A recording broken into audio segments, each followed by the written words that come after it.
Salut à vous tous, ici Jeff Rose. Parlons de celui qui rend le Regional Mexican cool en ces années 2020.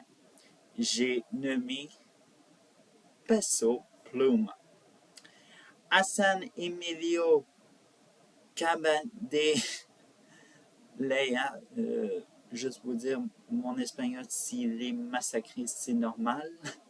Bref, est né le 15 juin 1999 à Zapopan, dans l'état de Jalisco, mexicain.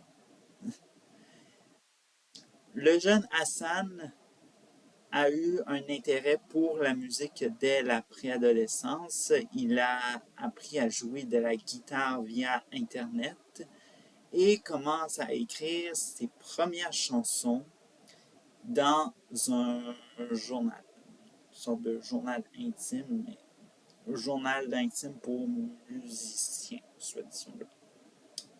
Également, il décrit ces moments comme thérapeutiques et je le cite, c'est là que j'écrivais ce que je ressentais.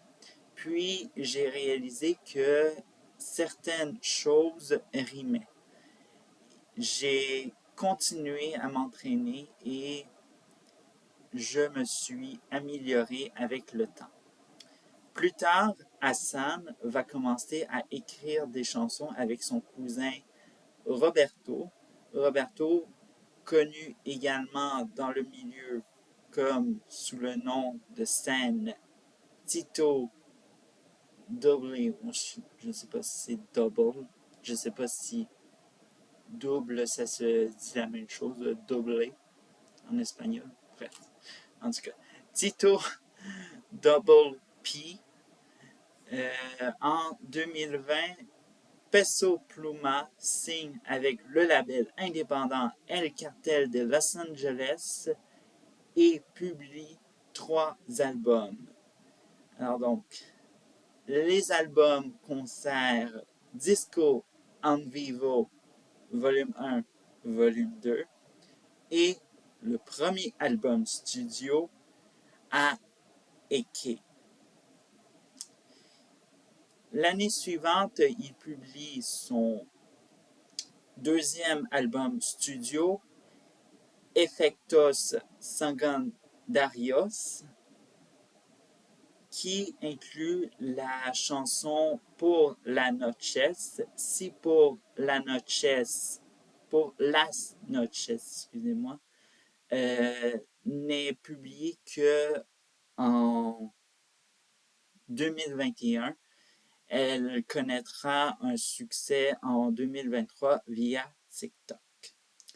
En 2020, je veux dire 2022, Peso Pluma obtient, en collaboration avec Raúl Vega, un succès avec la chanson El Balicont, qui se classe 46e au Billboard Hot Latin Songs. Si, je dirais, mais sempre pandintes, je ne sais pas si je dis bien comme il faut, mais bon, bref. Malgré son succès, va faire controverse lors d'une prestation au 491e anniversaire de la ville de Culiacán. Je ne sais pas si je dis comme il faut aussi, mais bon. Surtout pour la projection d'une photo de El Capone. Alors donc, tous ceux-là qui ne connaissent pas El Capone, vous avez raté votre cours d'histoire de l'humanité parce que c'est vraiment quelqu'un de pas très flatteur pour représenter le Mexique. Dans une entrevue à propos de l'incident, il cite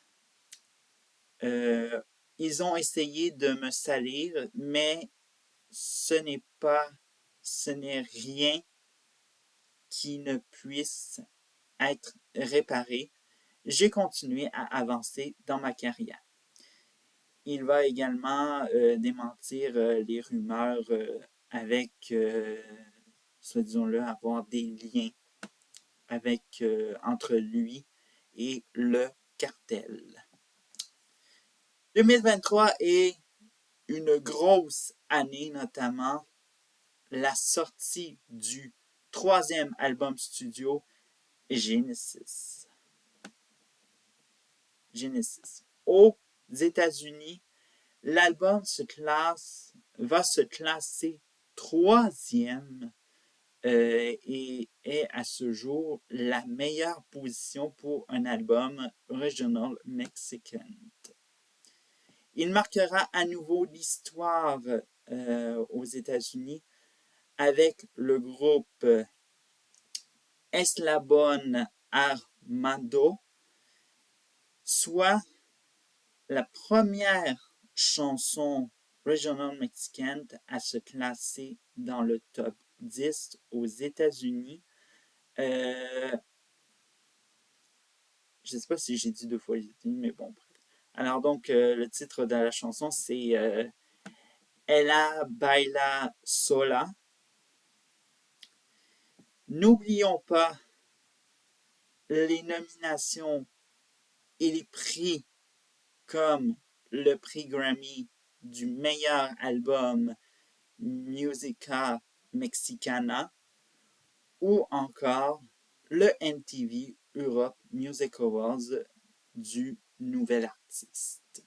Ouais, tout un exploit. Son récent et quatrième album studio Exoto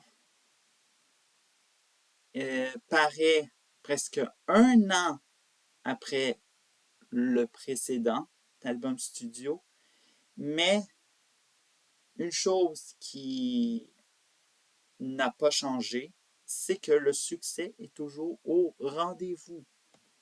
Bref, cet album double contient primordialement du regional mexican, mais sur le deuxième disque, principalement, ce sont des genres plus urbains comme le trap, reggaeton et musique électronique.